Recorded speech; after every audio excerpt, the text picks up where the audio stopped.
بزرگان دین فرماتے ہیں اگر زندگی پرسکون گزارنی ہے، بلکہ ایک حدیث کا خلاصہ بھی یہ ہے کہ نعمتوں میں اپنے سے پیچھے والوں کو دیکھو اور نیکیوں میں اپنے سے آگے والے کو دیکھو۔ یار کبھی لینڈ کروزر قریب سے گزری تو دل بیٹھ گیا میرے پاس کیوں نہیں ہے؟ تہجد گزرا تو دل میں خیال کیوں نہیں آیا کہ یار یہ روز تہجد پڑھتا ہے، میں نہیں پڑھتا؟ میری عمر کا ہی بندہ ہے، عالم دین بن گیا اور مجھے علم، میں عالم دین نہیں بن سکا، یہ تو آگے نکل گیا مجھ سے، یہ کمپٹیشن کیوں نہیں ہوتا؟ ارے نیکیوں میں کمپٹیشن کرنا ہے اور ہم دنیا میں کمپٹیشن میں پڑ گئے۔ اللہ اکبر۔ آپ کو کبھی زندگی میں آپ کے پاس جو کچھ ہے اس پر خوشیاں منانی ہے نا، آپ یقین کریں ایک بار کسی ہاسپٹل کا چکر لگائیں۔ میں بھی 2 دن پہلے کراچی کے بڑے ہاسپٹل میں گیا تو کسی اور مریض کو دیکھنے تھا، وہاں اور کوئی اسلامی بھائی اور گھر والے مل گئے کہ ہمارے مریض کو دیکھیں۔ 40 سال کی عمر تھی اس نوجوان کی، ٹھیک ہے، جس کو مجھے دکھانے لے گئے اور بتایا اس کا جگر ختم ہو گیا ہے۔ ڈاکٹر کہتے جگر ٹرانسپلانٹ کرنا پڑے گا، 80 لاکھ روپے کا خرچہ انہوں نے مجھے بتایا۔ میری آنکھوں میں آنسو آ گئے کہ میرا جگر ٹھیک ہے، میں نے اس پر کب شکر ادا کیا یار۔ اتنے سارے قاری صاحبان بیٹھے، ہمیں تو کسی کو پتہ بھی نہیں ہوگا کہ جگر بھی خراب ہوتا ہے، ہمارے گردے کام کر رہے ہیں، ہم جو کھاتے وہ آسانی سے پاس آؤٹ کر دیتے۔ کبھی سوچا جس کا پیشاب بند ہو جائے، کبھی سوچا جس کو جناب کھانا پینا ہضم نہ ہوتا ہو، کبھی ڈائلیسس کے مریض سے ملاقات ہوئی ہے آپ کی؟ میرے خاندان میں ایک ڈائلیسس کے مریض تھے، وہ بتاتے تھے کہ یار آپ یہ جو جی بھر کے پانی پیتے ہو نا، آپ کو دیکھ کر ہمیں حسرت ہوتی ہے۔ ڈاکٹر نے کہا پورے دن میں 300 ml کی پانی کی بوتل پینی ہے آپ نے؟ کہتے ایک ایک گھونٹ کر کے پانی پی رہا ہوں۔ ہمارے گردے کام کر رہے ہیں، ہم نے کب شکر ادا کیا؟ یقین کریں اگر آپ کو جو رب نے دیا ہے اس پر شکر ادا کرنا ہے نا، اور اس پر انجوائے کرنا ہے، موج میں رہو، کیونکہ اللہ نے مجھے کروڑوں سے اچھا بنایا۔ حضرت ابو الحسن علی بن احمد بن حسین یزدی شافعی رحمت اللہ تعالی علیہ کے بارے میں ابو سعید سمعانی فرماتے ہیں کہ آپ رحمت اللہ تعالی علیہ بڑے عالم، فاضل، اچھی سیرت کے مالک، خوددار اور سخی تھے، کثرت سے روزے رکھتے تھے، عبادت کیا کرتے تھے، حسن اخلاق کے پیکر، ہمیشہ خندہ پیشانی سے ملنے والے اور عاجزی کرنے والے تھے، قناعت اور دوسروں سے بے نیازی کا عالم یہ تھا۔ ذرا سنیے گا کہ آپ اور آپ کے بھائی کے پاس صرف ایک امامہ اور ایک قمیص تھی، اب ایک بھائی امامہ اور قمیص پہن کر باہر جاتے تو دوسرے بھائی گھر میں رہتے تھے۔ اللہ اکبر، کیونکہ باری باری وہ یہ لباس بدلتے تھے۔ ہے کوئی ہمارے پاس ایسا کہ جس کے پاس ایک امامہ اور ایک ہی قمیص ہو، پہن کر آیا، اب جب تک وہ دھلے گی نہیں دوبارہ چینج نہیں ہوگا؟ اتنا شکوہ، ایسی، اس کے باوجود کسی سے مانگتے نہیں تھے۔ اے میرے پیارے اسلامی بھائیوں، ایک بڑی کمال کی دعا، سرکار دو عالم علیہ السلام کی دعا ہم میں سے کئیوں کو یاد ہوگی۔ کیا پیاری دعا ہے، نبی پاک فرمایا کرتے اللہم انی اسألک الہدی والتقی والعفاف والغنی۔ کیا ترجمہ ہے اس کا؟ اے اللہ میں تجھ سے ہدایت، پرہیزگاری، پاک دامنی اور غنا کا سوال کرتا ہوں۔ What is the meaning of غنا؟ کیا ہے اس میں؟ امام ابو زکریا یحییٰ بن شرف الدین نووی رحمت اللہ تعالی علیہ فرماتے ہیں کہ حدیث میں الغنا سے مراد بے نیاز ہونا ہے، لوگوں سے بے پرواہی برتنے کے ساتھ ساتھ جو کچھ ان کے پاس ہے اس سے بھی بے پرواہ ہونا ہے۔ اب ہمارا حال یہ ہے، کسی کے اچھے کپڑے دیکھ لیے، ہم کہیں یار میرے پاس تو نہیں ہے، کسی کی اچھی گھڑی دیکھ لی، ارے میرے پاس تو نہیں ہے، اچھا اس کے پاس موبائل ہے، میرے پاس تو ایسا موبائل نہیں ہے، اچھی موٹر سائیکل دیکھی پھر پریشان ہو گئے، کسی نے گھر بلا لیا، اس کا گھر دیکھا پھر پریشان، اچھا ایسا گھر، اتنا بڑا گھر، اتنی گاڑیاں، گھر میں ایئر کنڈیشن لگا ہوا۔ ہم دنیا والوں کی نعمتیں دیکھتے ہیں اور خود آ کر پریشان ہو جاتے ہیں، ڈی مورلائز ہو جاتے ہیں۔ نہیں میرے پیارے اسلامی بھائیوں، ایسے زندگی نہیں گزرنی۔ اگر آپ اپنے سے زیادہ نعمتوں والوں کو دیکھ کر پریشان ہوتے رہیں گے تو ہر سیر کا سوا سیر موجود ہے، کہاں تک جائے گا یہ معاملہ؟ ہمارے پاس جو ہے ہم اس پر بھی خوش نہیں ہو رہے۔ میں آپ کو ایک فرضی، ایک سمجھے سچویشن سمجھاتا ہوں، بہت ساروں کی انشاءاللہ امید ہے تسلی ہو جائے گی۔ اب مثال کے طور پہ ایک شخص تھا، چلیں قاری صاحب کو مثال کے طور پہ پیش کرتے ہیں۔ ایک قاری صاحب تھے، وہ روزانہ مدرسے پیدل جاتے تھے، 1 گھنٹہ لگتا تھا مدرسے پیدل جاتے جاتے، اور بڑی گرمی لگتی تھی، پسینہ نکلتا تھا۔ کہتے اللہ کرے تھوڑے پیسے جمع ہو جائیں، سائیکل مل جائے۔ پیسے جمع کیے، تھوڑے تھوڑے کر کے پیسے جمع کیے، سائیکل لی۔ جیسے ہی سائیکل لی، اب اس کے بعد آپ جو ہے وہ اپنے سائیکل پہ مدرسے جانے لگے۔ جو 1 گھنٹے کا سفر تھا وہ 25 منٹ میں ہونے لگ گیا. بڑے خوش. دوستوں نے کہا بھائی سائیکل لی ہے, کوئی دعوت تو ہونی چاہیے. کہا چلیں چائے پیتے ہیں. چائے پلایا دوستوں. اب تھوڑے عرصے کے بعد جب سائیکل چلاتے چلاتے جا رہے تھے تو سائیکل رکی سگنل پر, تو برابر میں ایک بندہ موٹر سائیکل پر آیا. کہا یار سواری تو یہ ہے, میری تو پٹیچر سائیکل ہے, روز پینڈل مار مار کے تھک جاتا ہوں, یہ تو صرف ایک کک مارتا ہے, سپیڈ دیتا ہے, بڑا زبردست. اب موٹر سائیکل لینی ہے. اپنی سائیکل بری لگنے لگ گئی. وہ سائیکل جو دعاؤں سے حاصل کی, بڑی منتوں سے حاصل کی, اب وہ بری لگنے لگی. اب کیا چاہیے؟ Motor cycle. اب کمیٹی ڈالی, تھوڑے تھوڑے پیسے جمع کیے, کچھ ادھار بھی لیے, گھر کی کوئی چیز بھی بیچی, اور آخرکار موٹر سائیکل لے لی. جیسے ہی موٹر سائیکل لی بہت خوش, بچوں کو بھی بٹھایا, گھمانا پھرانا شروع. دوستوں نے کہا بھائی موٹر سائیکل مل گئی, مٹھائی تو کھلاؤ. ہاں ہاں مٹھائی بھی کھلاؤں گا. روز موٹر سائیکل پہ جا رہے ہیں آ رہے ہیں, بہت مزے. تھوڑے دنوں بعد بارش پڑ رہی تھی, موٹر سائیکل رکی جناب سگنل پر, برابر میں آ کے رکی ایک گاڑی. کہا یار یہ کیسی سواری ہے, روز کپڑے گندے ہو رہے ہیں, بارش میں بھیگتا ہوا جا رہا ہوں, یہ دیکھو گاڑی والے کتنے مزے میں ہیں, اصل سواری تو گاڑی ہے. جیسے ہی یہ دیکھا موٹر سائیکل بری لگنے لگ گئی. حالانکہ یہ اپنی موٹر سائیکل جو دعاؤں سے لی, پیسے جمع کر کر کے لی, اب لینی ہے گاڑی. اب بیوی سے بھائی لڑائی ہو رہی ہے, ماں باپ سے ریکویسٹ ہو رہی ہے, زیور بیچے جا رہے ہیں, قرضہ لیا جا رہا ہے, کسی طرح ایک چھوٹی موٹی گاڑی لے لی. اب جب گاڑی لی پھر تو پورے محلے میں شور مچ گیا, قاری صاحب نے گاڑی لے لی. اچھا جناب گاڑی لے لی. اب گاڑی بیچارے کے پاس تھوڑے پیسے تھے, ایف ایکس لی ہوگی, مہران لی ہوگی. وہ گاڑی میں جب نکلا تو پورے محلے نے بھائی خوشیاں منائی, وہ بھی بڑے خوش, دعوت بھی کی. تھوڑے عرصے تک تو بہت مزہ آیا. اب جب مہران سگنل پر رکی تو برابر میں آ کے جو نا ٹویوٹا کرولا آ کے رکی, ایئر کنڈیشن والی ہے. وہ کہتا ہے میں تو شیشے ہینڈل سے بند کرتا ہوں, یہ تو بٹن دبا کر شیشہ اوپر کر رہا ہے. میں گرمی میں جا رہا ہوں, یہ اے سی میں جا رہا ہے. یہ بیکار گاڑی ہے, گاڑی تو وہ ہونی چاہیے. سمجھ آ رہا ہے واٹ آئی وانٹ ٹو سے؟ دوسروں کی نعمت دیکھ کر اپنی نعمت بری لگنے لگی. مجھے بتاؤ خوشی کب بناؤ گے؟ جو اللہ نے آپ کو دیا اس پر انجوائے کب کرو گے؟ نہ گھر اچھا لگ رہا ہے, نہ فرنیچر اچھا لگ رہا ہے, نہ سواری اچھی لگ رہی ہے, نہ بچے اچھے لگ رہے ہیں. ہر چیز بری لگ رہی ہے کیونکہ دوسروں کی دیکھ کر آ گیا ہوں.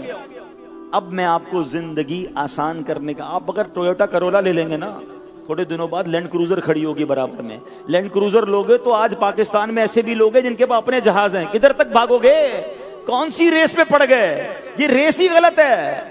پرابلم یہ ہے کہ دوسروں کو دیکھ کر ڈی مورلائز, اور اسی چکر میں انسان حرام کی طرف جاتا ہے کہ میں نے بھی وہ بننا ہے, میں نے بھی وہ لینا ہے, میں نے بھی وہ خریدنا ہے. ارے جو رب نے دیا اس پر شکر ادا کیوں نہیں کرتے؟ اللہ نے تمہیں کروڑوں سے اچھا بنایا ہے. خدا کی قسم دنیا کے خراب پتی ایک طرف, مجھے اور آپ کے رب نے جو ایمان عطا فرمایا اس کی کوئی قیمت نہیں ہے. اللہ نے بن مانگے مسلمان بنایا نہیں بنایا. اچھا پھر صرف ایمان والا بنا دیتا اور حضرت عیسیٰ کا امتی بنا دیتا, حضرت موسیٰ کے زمانے میں پیدا کر دیتا. مگر میرے رب نے کرم والا کرم یہ کیا کہ ایمان والا بھی بنایا اور اپنے آخری نبی علیہ السلام کا امتی بھی بنا دیا. میری خوش قسمتی میں تیرا امتی. خدا کی قسم ساری نعمتیں ایک طرف, یہ نعمت کیسی ہے کہ حضرت موسیٰ کلیم اللہ علیہ نبینا علیہ السلام اللہ کی بارگاہ میں تمنا کرتے کہ مولا مجھے اپنے آخری نبی کا امتی بنا دے. اور مجھے اور آپ کو بن مانگے, کون سا کورس کیا تھا امتی بننے کے لیے؟ کون سا ٹیسٹ پاس کیا میں نے اور آپ نے؟ بن مانگے دیا اور اتنا دیا. دامن میں ہمارے سمایا نہیں, آنکھیں سلامت, ہاتھ سلامت, پیر سلامت, زبان سلامت, ارے دل سلامت. جاؤ تو صحیح دیکھو لوگ کتنی بڑی بڑی پریشانیوں میں ہیں. آپ چھوٹے گھر میں رہتے ہیں, لوگ کرائے کے گھر میں ہیں. آپ کرائے کے گھر میں رہتے ہیں, لوگ جھونپڑی میں رہتے ہیں. آپ جھونپڑی میں رہتے ہیں, لوگ روڈوں پر سوتے ہیں. آپ روڈ پر سوتے ہیں, لوگ اس وقت جیلوں میں گرفتار ہیں, آپ آزاد ہیں. ہر بندے سے زیادہ مشکل میں لوگ موجود ہیں. خدا کی قسم جو اس وقت فیضان مدینہ میں مجھے سن رہے ہیں, بلکہ مجھے جو سوشل میڈیا پر یا دنیا میں کہیں سنا جا رہا ہے, میں آپ سب کو یہ دعویٰ کر رہا ہوں, چیلنج دیتا ہوں, جیسی آپ نے لائف گزار رہے ہیں نا, جیسی آپ لائف گزار رہے ہیں, کروڑوں لوگ اس لائف گزارنے کا خواب دیکھ رہے ہیں. اللہ نے ہمیں اور آپ کو عطا فرمایا. شکوے, شکایات, ڈی مورلائز, آلویز انسان نے سر پر طاری کر دیا, میں پیچھے رہ گیا, میں قرآن کی تعلیم کرتے کرتے کب آگے بڑھوں گا, میں دیندار بن گیا, میں پیچھے رہ گیا. ارے یہ تعلیمات نہیں ہے اسلام کی. ہم دنیا میں مسافر کی حیثیت سے آئے ہیں. اگر اللہ نے دنیا میں تھوڑا دیا راضی رہو. سنو حدیث پاک, ایمان تازہ ہو جائے گا. سرکار دو عالم علیہ السلام فرماتے ہیں, جس کا مضمون ہے جو اللہ کے تھوڑے دیے پر راضی ہو جائے, اللہ بھی اس کے تھوڑے عمل پر راضی ہو جاتا ہے. اللہ اکبر. یقین کرو یہ سودا مہنگا نہیں ہے. دنیا میں تھوڑا ملے اور رب میرے ٹوٹے پھوٹے اعمال پر راضی ہو کر مجھے جنت میں داخل کر دے, یہ سودا مہنگا نہیں. دنیا میں بہت ملے اور قیامت کے دن بہت سارا عمل مانگ لیا تو کیسے جواب دوں گا؟ زیادہ جس کو ملا اس کو ڈرنا چاہیے, وہ کدھر سے لائے گا اعمال. اگر غربت ہے, تھوڑا ہے, اور بندہ اللہ کے اس دیے پر راضی رہنا شرط ہے. مسئلہ راضی بھی تو نہیں رہتے نا, تھوڑا بھی ہے, شکوے بھی ہیں. راضی رہیں, اللہ کی رضا پر راضی رہیں اور خودداری کے ساتھ زندگی گزاریں. اللہ اکبر. ایک مرتبہ حاتم طائی, اب ذرا سنیے, جو سخاوت میں بڑا مشہور ہے نا, اس نے ایک بار بڑے زبردست دعوت کی. اس سے کسی نے پوچھا, تم نے اپنے سے زیادہ کسی بلند ہمت آدمی کو دیکھا ہے؟ تم اتنے پیسے خرچ کرتے ہو, لوگوں کو بانٹتے ہو, تم سے زیادہ بلند ہمت کون ہے؟ کہتا ہے ہاں, میں اپنا واقعہ سناتا ہوں. میں نے ایک بار عرب کے بڑے امیروں کی دعوت کی, 40 اونٹ قربان کیے. اچانک دعوت تیاری ہو رہی تھی تو میں ذرا جنگل کی طرف گیا تو دیکھا ایک لکڑہارا جو ہے وہ لکڑیاں کاٹ رہا تھا. تو میں نے اس لکڑہارے سے کہا, آج حاتم طائی نے دعوت کی ہے, تم نہیں گئے اس کی دعوت؟ خود حاتم طائی اس لکڑہارے سے پوچھ رہا ہے جو لکڑیاں جنگل میں کاٹ رہا. قریبی دعوت ہو رہی ہے, 40 اونٹ پک رہے ہیں, دیگیں چڑھی ہوئی ہیں. ادھر تو جس کو دعوت نہ وہ پہنچ جاتا ہے, دعوت میں نہ بلائیں تو موڈ آف ہو جاتا ہے کہ یار سب کو بلایا, ہمیں نہیں بلایا. یعنی دوسروں کی دعوت پر نظر ہے, دوسروں کی شادی پر نظر ہے, دوسروں کی تقریبات پر ہماری کیوں نظر ہے کہ وہ اس نے ہمیں کیوں نہیں بلایا, اتنا بڑا پروگرام کیا ہمیں نہیں بلایا. نہیں میرے پیارے اسلامی بھائیو, سنیے, وہ لکڑہارے سے خود حاتم طائی پوچھتا ہے, تم حاتم طائی کی دعوت میں نہیں گئے؟ اتنی بڑی دعوت ہے. تو اس نے کہا, جو شخص اپنی محنت سے روٹی کھاتا ہے وہ حاتم طائی کا احسان نہیں اٹھاتا ہے. کیا کمال کا جملہ ہے. حاتم طائی کو ہی جواب دے رہا ہے کہ جو بندہ اپنی محنت سے روٹی کماتا ہے وہ حاتم طائی کا احسان نہیں اٹھاتا. خود حاتم طائی کہتا ہے, اپنے سے بڑھ کر اگر میں نے کسی ہمت والے کو دیکھا ہے تو وہ لکڑہارے کو دیکھا.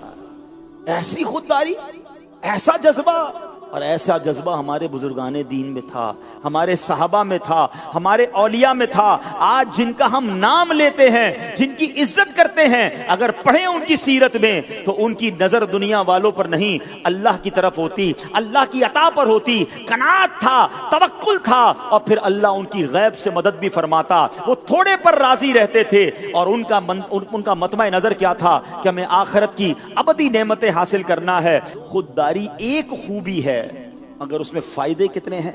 خودداری ہمیں سوال کرنے سے بچاتی ہے, خودداری ہماری عزت بڑھاتی ہے, خودداری دوسروں کی محتاجی سے بچاتی ہے, خودداری ہمارا حوصلہ بڑھاتی ہے, خودداری بھیک جیسی عادت پڑھنے سے بچاتی ہے. نیز سب سے بڑا فائدہ یہ ہے کہ خودداری مخلوق سے ہٹا کر خالق کی ذات میں مشغول کر دیتی ہے. فوکس ہی ایک ہو جاتا ہے, اللہ رب العالمین کی ذات کی طرف رجوع کرنا ہے, اسی سے مانگنا ہے, اسی سے عرض کرنا ہے. بلکہ اللہ اکبر, اللہ سے بھی کیا مانگنا ہے. یہ بڑی کمال کی بات آج آپ کو میں سناتا ہوں کہ اللہ کی بارگاہ سے بھی کیا مانگنا ہے, یہ سمجھنا ہے. اللہ کرے یہ بات سمجھ آ جائے. حضرت رابعہ بصریہ رضی اللہ تعالیٰ عنہا, ان کی خدمت میں ایک شخص نے آپ کو 40 دینار پیش کیے, کہا کہ یہ لیجیے اور اپنی ضروریات پوری کر لیجیے. آپ رونے لگی, آسمان کی طرف سر اٹھا کر کہتی ہیں, اللہ جانتا ہے میں اس سے بھی دنیا مانگنے میں شرماتی ہوں, حالانکہ وہی اس کا مالک ہے. پھر اس شخص سے کیسے رقم لے لوں جو دنیا کا مالک بھی نہیں ہے. میں تو دنیا کے مالک سے بھی دنیا نہیں مانگتی ہوں, اس سے بھی آخرت کا سوال کرتی ہوں, تو دنیا والوں سے دنیا کیسے لے لوں. اللہ اکبر. یعنی یہ بھی سکھایا بزرگوں نے کہ رب سے صرف دنیا مانگتے رہنا. اے اللہ نوکری بڑھ جائے, پیسے بڑھ جائیں, کاروبار میں ترقی ہو جائے, ٹھیک ہے دنیا مانگ سکتے ہیں, مگر مزہ یہ ہے کہ رب سے آخرت کی بہتری کا سوال زیادہ ہو. آپ نبی پاک کی دعائیں اٹھا کر دیکھیں, اللہ کے حبیب علیہ الصلوۃ والسلام نے جب بھی دنیا کا کوئی سوال کیا اس کے ساتھ آخرت کی بات کی اور وہ زیادہ کی. بڑی مشہور دعا ہے, ربنا آتنا فی الدنیا حسنہ. آگے کیا ہے, وفی الآخرۃ حسنہ، اور آگے کیا ہے؟ وقنا عذاب النار۔ دنیا ایک بار، اے اللہ دنیا کی بہتری، دنیا کی آسانی عطا فرما، آخرت کی بھی بہتری عطا فرما، عذاب قبر سے بچا۔ سرکار دو عالم اپنے بچوں کے لیے جب دعا مانگتے، ہم بھی مانگتے ہیں اللہ بچوں کی خیر فرما، بال بچوں میں محبت عطا فرما، مگر لک ایٹ دا وے، دیکھیے نبی پاک کا طریقہ کیا ہے؟ ربنا ہب لنا من ازواجنا وذریاتنا قرۃ اعین واجعلنا للمتقین اماما۔ اے اللہ میرے بچوں میں، میری آل اولاد میں محبت اور پیار عطا فرما، انہیں میری آنکھوں کی ٹھنڈک بنا۔ بات تو پوری ہو گئی یہاں پر نہیں، واجعلنا للمتقین اماما، اے اللہ ہمیں متقیوں کا امام بنا دے۔ کتنی پیاری تربیت ہے کہ اللہ سے مانگنا کیا ہے؟ دنیا والوں سے نہیں مانگنا، مگر رب سے بھی صرف دنیا نہیں، اس کی رضا مانگنی ہے۔ ارے وہ خالق ہے، وہ مالک ہے۔ میرے ماں باپ سے میں نے مانگا تھوڑی تھا کہ کھانا کھلاؤ، میں پیدا ہوا تو مانگا تھوڑی کہ کپڑے دینا، انہیں معلوم تھا مجھے کیا چاہیے، وہ دیتے رہے، میں بڑا ہوتا رہا۔ ارے جس نے بنایا ہے، جو خالق کائنات ہے، اسے معلوم ہے مجھے کیا چاہیے، میں اسی پر چھوڑ دوں نا کہ میرے مولا مجھے اس حال میں رکھ جس میں تو راضی ہے۔ سبحان اللہ، جس دن آپ نے اور میں نے یہ ذہن بنا لیا کہ اللہ کی بارگاہ میں دل سے یہ کہیں۔ دیکھیں دو طریقے ہیں، ایک بات یہ ہے کہ ہم پتہ ہے اللہ سے کیا کہہ رہے ہوتے ہیں، ہم کہتے ہیں یا اللہ اس حال میں رکھ جس حال میں راضی ہوں۔ یہ الفاظ نہیں ہوتے مگر انداز یہی تو ہوتا ہے۔ اللہ بیماری دور کر دے، کاروبار میں برکت ہو جائے، مدرسے میں گریڈ بڑھ جائے، فلاں فائدہ ہو جائے، مسئلہ وہاں رشتہ رکا ہوا ہے وہ ہو جائے، یعنی جو جو میری خواہشات ہیں اللہ وہ دے دے۔ اس کا مطلب کیا ہوا کہ اللہ اس حال میں رکھ جس حال میں راضی ہوں۔ پتہ ہے اللہ والے کیا کہتے تھے؟ اے اللہ اس حال میں رکھ جس میں تو راضی ہے۔ ہاں اس میں بے شک اگر مشکل میرے لیے تیرے نزدیک اچھی، میں مشکل میں بھی راضی، تیرے نزدیک میرے لیے بیماری اچھی، میں بیماری میں بھی راضی۔ اے اللہ جس میں تو راضی اس میں راضی۔ جس دن آپ کا یہ ذہن بن گیا، آپ نے اللہ کی بارگاہ میں یہ تمنا کی، آپ دیکھو پھر اللہ کریم کی طرف سے کیسے عطائیں برستی ہیں۔ سبحان اللہ، یہ بات ہے کہ بندہ سبمشن کرے اللہ کی بارگاہ میں کہ مولا مجھے اس حال میں مت رکھ جس میں راضی، اے مولا مجھے اس حال میں رکھ جس میں تو راضی ہے۔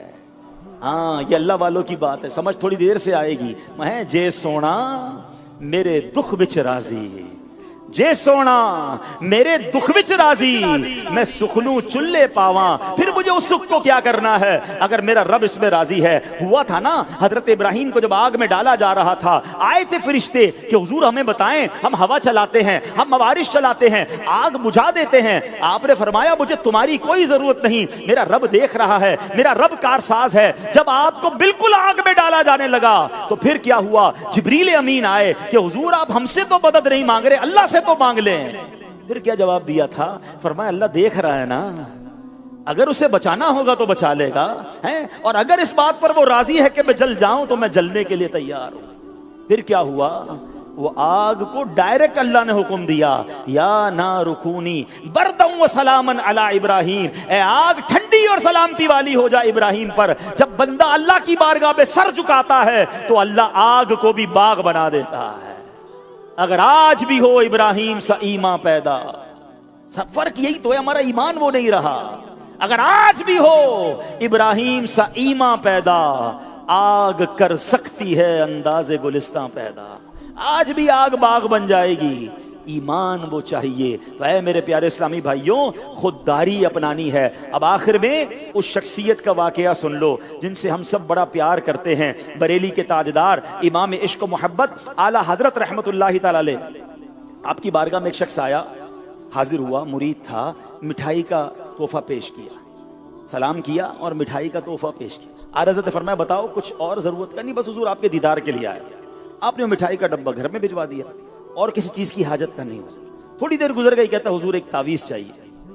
آپ نے تعویذ لکھ کر دیا اور اپنے بچے جو خادم تھا گھر سے جا کے وہ مٹھائی کا ڈبہ لے آؤ، اور ڈبہ واپس آیا، تعویذ بھی دیا، مٹھائی کا ڈبہ بھی دیا، اور فرمایا ہمارے یہاں تعویذ بکتا نہیں ہے، مٹھائی دے کر تعویذ لینے آئے ہو تو پھر مٹھائی لے لو اور تعویذ بھی لے لو۔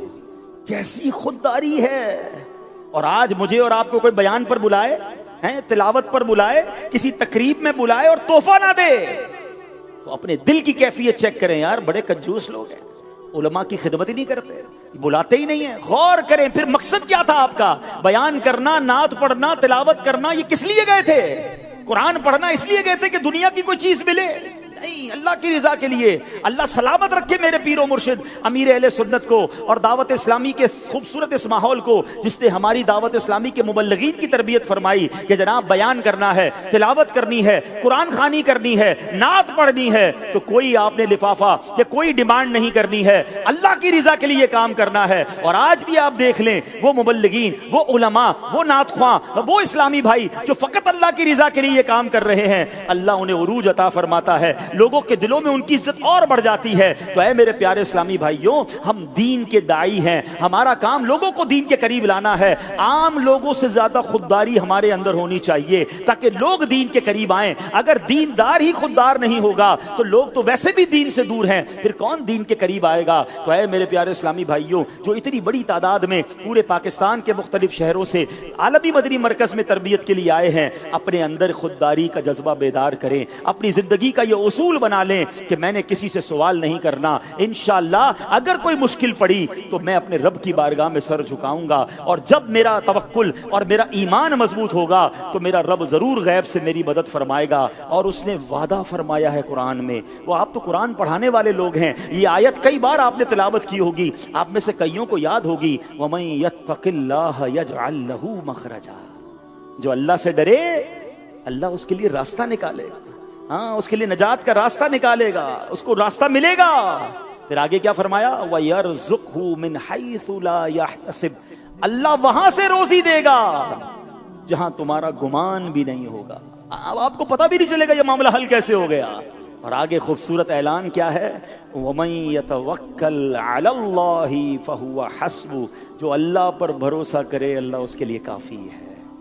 بس یہ آج پیغام لے جاؤ، جو اللہ پر بھروسہ کرے اللہ اس کے لیے کافی ہے۔ انت الکافی، اللہ کافی ہے، اللہ کافی ہے، اللہ شافی ہے، مجھے کسی اور کی ضرورت کیوں ہے؟ جس دن آپ نے یہ خودداری اپنے اندر پیدا کر لی، مضبوط کر لی، اور یہ ذہن میں بنا لیا کہ اللہ اس حال میں رکھ جس میں تو راضی ہے، پھر دیکھیں غیب کے خزانوں سے کیسے عطائیں ہوتی ہیں۔ اے میرے پیارے اسلامی بھائیوں، پتہ کیا چلا؟ خودداری اللہ کو پسند ہے، جبکہ خود کو دوسروں کے سہارے چھوڑ دینا اور ہاتھ پھیلانا ناپسند ہے۔ بلا شبہ خودداری ایک انمول نعمت ہے، جنہیں یہ نصیب ہو یقیناً وہ قسمت والے ہیں۔ مذکورہ آیت سے یہ بھی مدنی پھول ملتا ہے کہ دوسروں پر بوجھ بننے کی بجائے اپنے زور بازو پر تکیہ کرنا چاہیے، اور اوپر والا ہاتھ نیچے والے ہاتھ سے بہتر ہوتا ہے۔ بعض لوگوں میں دوسرے لوگوں سے مانگنے کی ایسی عادت راسخ ہو جاتی ہے، اتنے عادی ہو جاتے ہیں کہ انہیں نیم فقیر بھی کہا جا سکتا ہے۔ اب مثال دیتا ہوں، ایسی عادت بن گئی ہے کچھ لوگوں کی کہ جب آپ ان کے پاس کے جائیں نا تو اس طرح کی باتیں آپ کو سننے کو ملیں گی، ذرا یہ دیجئے گا، اچھا وہ دیجئے گا، وہ ذرا دیجئے گا مجھے، اچھا پھر کہیں گے یار فلاں چیز کچھ دیر کے لیے مل سکتی ہے، مجھے فلاں چیز چند دنوں کے لیے چاہیے۔ یار ہم تو دوست ہی ہیں نا، آپ کی چیز تو میری چیز ہے۔ اچھا پھر کبھی کہیں گے دوست کی مدد نہیں کرے گا تو کون مدد کرے گا؟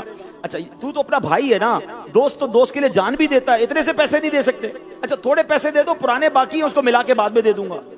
اب ان کا تکیہ کلام، ان کا روز یہی کام ہوتا ہے، اور پھر ایسے لوگوں سے لوگ دور بھاگتے ہیں، ان کا فون بھی نہیں اٹھاتے۔ ہاں اگر وہ مثال کے طور پہ استاد بھی ہو نا تو شاگرد پھر دور ہٹنے لگ جاتا ہے، گھر والے فیملی کے لوگ دور ہٹنے لگ جائیں گے، امام ہے تو نمازی دور ہو جائیں گے۔ آپ دیکھیں خوددار آدمی کی عزت ہوتی، لوگ آپ کو کبھی بھی یہ مثال اس آدمی کی نہیں دیں گے کہ یار اس کو جو تحفہ دیتا ہوں رکھ لیتا ہے، اس میں کیا فضیلت ہے، بلکہ بعض اوقات تو یہ شکایتیں ملتی ہوتی یار یہ بندہ ہر وقت مانگتا رہتا ہے۔ لیکن فضیلت کے باب میں، عزت کے باب میں آپ ہمیشہ سنیں گے کہ یار فلاں کو اتنا بڑا تحفہ دیا اس نے منع کر دیا، یار یہ حضرت تو کچھ لیتے ہی نہیں ہیں، ان کو پیش کرتے پھر بھی نہیں لیتے۔ عزت کس میں ہے؟ یہ بات سمجھنی ہے۔ جس دن آپ کو یہ بات سمجھ آ گئی نا کہ ہم بھلے اللہ رب العالمین کی طرف اس کی عطائیں بھلی، دنیا والے، امیر اہل سنت کا ایک جملہ بڑا کمال کا ہے، بہت پیاری بات، کہتے ہیں نا بڑوں کی باتیں بھی بڑی ہوتی ہیں۔ آج میرے اس پورے بیان کو اگر میں کہتے ہیں نا کہ اس دریا کو کوزے میں بند کرنا چاہوں نا، یہ ایک جملے میں آپ کو بیان کرنا چاہوں تو امیر اہل سنت نے اس پورے ٹاپک کو ایک جملے میں بیان کر دیا۔ آپ فرماتے ہیں دینے والا آہ کر کے دیتا ہے، واہ کر کے نہیں دیتا ہے۔ بات سمجھ آئی؟ ہم سمجھتے نا یار یہ تحفہ ہی دے رہا ہے, میرا بڑا معتقد ہے جناب, میرا نمازی ہے, میرا اسٹوڈنٹ ہے, اور جب دیکھیں بھائی مجھے کچھ چیزیں لا کے دے رہا ہوتا ہے, میری سودا سلف لا کے دے رہا ہوتا ہے. یاد رکھیے یہ دینے والا آہ کر کے دے رہا ہے, یہ کہیں نہ کہیں آپ کو ذلیل کر سکتا ہے, یہ کہیں نہ کہیں بیان کر دے گا, بیچ چوراہے پہ آ کے دوسروں کو بتائے گا کہ حضرت کو میں یہ دیتا ہوں. واہ کر کے نہیں دیتا, یاد رکھیں. اور آپ نے جب کسی کو کوئی چیز لینے سے منع کیا کہ نہیں مجھے نہیں چاہیے, آپ دیکھیں اس سے آپ کی عزت بڑھے گی. وہ جو نارمل تحفے ہیں جو جس کی شریعت نے اجازت دی ہے, جس سے محبت بڑھتی ہے, جو بہت کم قیمت کے ہوتے ہیں, تسبیح ہو گئی, قلم ہو گیا, وہ الگ بات ہے. یا قیمتی تحائف کی بات ہو رہی ہے جس کی تفصیل ماشاءاللہ آپ نے دیگر تربیت میں بھی سنی ہے. لیکن آپ میری بات سمجھیے کہ دوسروں پر نظر, دوسرے میری ہیلپ کریں, مجھے کوئی اور کھلائے, مجھے کوئی اور رقم دے, میرے ساتھ کوئی اور بھلائی کرے اور ہر وقت کرتا رہے, یہ کرنے والا اپنی عزت برباد کر دیتا ہے. زمانے میں عزت کے ساتھ جینا ہے تو بزرگوں کے ان واقعات پر غور کریں کہ کیسے ہمارے بزرگان دین جو ہیں, اللہ اکبر. اور پھر سبحان اللہ قرآن و حدیث کے ذریعے دیکھیں نا. اب حدیث پاک سناتا ہوں, ذرا سنیے گا. حضرت ابو امامہ رضی اللہ تعالیٰ عنہ فرماتے ہیں کہ نبی پاک علیہ الصلوۃ والسلام چند صحابہ کے ساتھ تشریف فرما تھے. آپ نے ہاتھ بلند کر کے 3 مرتبہ فرمایا, کون میرے ہاتھ پر بیعت کرے گا, کون میرے ہاتھ پر بیعت کرے گا, 3 مرتبہ فرمایا. حضرت ثوبان رضی اللہ عنہ کے کوئی کھڑا نہیں ہوا, سوائے حضرت ثوبان کے کوئی بھی کھڑا نہیں ہوا. تو انہوں نے کھڑے ہو کے عرض کی کہ حضور میرے ماں باپ آپ پر قربان, میں نے ایک دفعہ آپ کے ہاتھ پر بیعت کی, پھر دوبارہ بیعت کی, یا رسول اللہ میں کس چیز پر آپ کی بیعت کروں؟ نبی پاک علیہ السلام نے ارشاد فرمایا, اس بات پر کہ تم لوگوں سے کسی چیز کا سوال نہیں کرو گے, لوگوں سے کبھی کوئی سوال نہیں کرو گے, ان سے نہیں مانگو گے. ایسا حضرت ثوبان کہتے ہیں نبی پاک نے فرمایا ایسا کرو گے تو تمہارے لیے جنت ہے. حضرت ثوبان نے عرض کی یا رسول اللہ علیہ الصلوۃ والسلام, اگر میں آپ کے ہاتھ پر بیعت کروں اور لوگوں سے سوال نہ کروں تو کیا میرے لیے جنت ہوگی؟ ارشاد فرمایا ہاں انشاءاللہ عز وجل. حضرت ثوبان رضی اللہ تعالیٰ نے عرض کیا, اس ذات کی قسم جس نے آپ صلی اللہ تعالیٰ علیہ وسلم کو حق کے ساتھ نبی بنا کر بھیجا ہے, میں اپنی زندگی میں کبھی بھی لوگوں سے سوال نہیں کروں گا. جنت کی بشارت دی ہے نبی پاک نے, جو لوگوں سے سوال نہ کرے. ایک اور حدیث پاک سنیں, سرکار دو عالم صلی اللہ علیہ وسلم کیا فرماتے ہیں؟ حضرت حکیم بن حزام فرماتے ہیں میں نے اللہ کے رسول علیہ الصلوۃ والسلام سے کچھ مانگا, آپ نے دے دیا, پھر مانگا, پھر نبی پاک نے عطا فرمایا. اچھا پھر نبی پاک نے فرمایا اے حکیم, یہ مال خوش نما ذائقہ ہے, جو اسے دلی بے پرواہی سے لے گا اسے اس مال میں برکت دی جائے گی, اور جو اسے نفسانی طمع سے لے گا اس کے لیے برکت نہ ہوگی. وہ اس کی طرح ہوگا جو کھائے اور سیر نہ ہو, اوپر والا ہاتھ نیچے والے ہاتھ سے بہتر ہے. حضرت سیدنا حکیم نے عرض کی یا رسول اللہ علیہ الصلوۃ والسلام, اس کی قسم جس نے آپ کو حق کے ساتھ بھیجا, حضور میں آپ کے سوا کسی سے کچھ نہ مانگوں گا یہاں تک کہ دنیا چھوڑ دوں. حکیم الامت مفتی احمد یار خان نعیمی رحمت اللہ تعالی علیہ اس حدیث پاک کے تحت کیا سمجھاتے ہیں ہمیں, سنیے. آپ فرماتے ہیں زمانہ جاہلیت میں لوگ مانگنے کو عیب نہیں سمجھتے تھے, بلا ضرورت بھی دستے سوال دراز کر دیتے تھے. نو مسلم حضرات اسی عادت کے مطابق اولاً مانگتے تھے. نبی کریم علیہ السلام اکثر انہیں دے کر پھر سوال سے منع کرتے تھے. اے میرے پیارے اسلامی بھائیو, یاد رکھیے جو صبر و قناعت کے ساتھ مال لے, اس طرح کے ناجائز کی طرف نظر نہ اٹھائے اور جائز مال کی بھی ہوس نہ ہو, تو اگرچہ اس کے پاس مال تھوڑا ہوگا اس میں برکت ہوگی, کیونکہ اس میں اللہ پاک اور اس کے پیارے حبیب علیہ الصلوۃ والسلام کی رضا شامل ہوگی. خیال رہے کہ مال کی زیادتی اور ہے اور برکت اور ہے. یہ بڑا پرابلم ہے. آج لوگ کہتے ہیں جس کے پاس گاڑیاں ہیں, بنگلہ ہے, بہت پیسے, اس کو بڑی برکت ہے. نہیں, مال کی زیادتی اور ہے, مال میں برکت اور ہے. مال کی زیادتی کبھی ہلاک کر دیتی ہے, مگر برکت مال میں جو ہوتی ہے وہ دین و دنیا میں رحمت کا باعث ہوتی ہے.